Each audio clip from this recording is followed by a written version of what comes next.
சங்கீதம் 2 1 முதல் 12 வசனங்கள் முடிய. ஜாதிகள் கொந்தளித்து ஜனங்கள் விருதா காரியத்தை சிந்திப்பானேன்.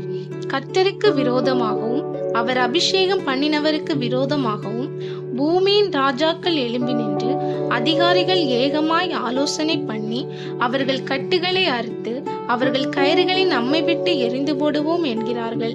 பரலோகத்தில் வீற்றிருக்கிறவர் நகைப்பார், ஆண்டவர் அவர்களை இகழுவார். அப்பொழுது அவர் தமது கோபத்திலே அவர்களோடே பேசி தமது உக்கிரத்திலே அவர்களை கலங்க பண்ணுவார்.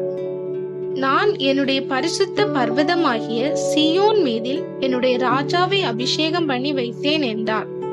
தீர்மானத்தின் விவரம் சொல்லுவேன். கர்த்தர் என்னை நோக்கி, நீர் என்னுடைய குமாரன், இன்று நான் உம்மை ஜெனிப்பித்தேன். என்னை கேளும், அப்பொழுது ஜாதிகளை உமக்கு சுதந்திரமாகவும் பூமியின் எல்லைகளை உமக்கு சொந்தமாகவும் கொடுப்பேன். இருப்பு கோலால் அவர்களை நொறுக்கி புயக்கலத்தை போல் அவர்களை உடைத்து போடுவீர் என்று சொன்னார். இப்போதும் ராஜாக்களே, உணர்வடைங்கள். பூமியின் நியாயாதிபதிகளே, எச்சரிக்கையாயிருங்கள்.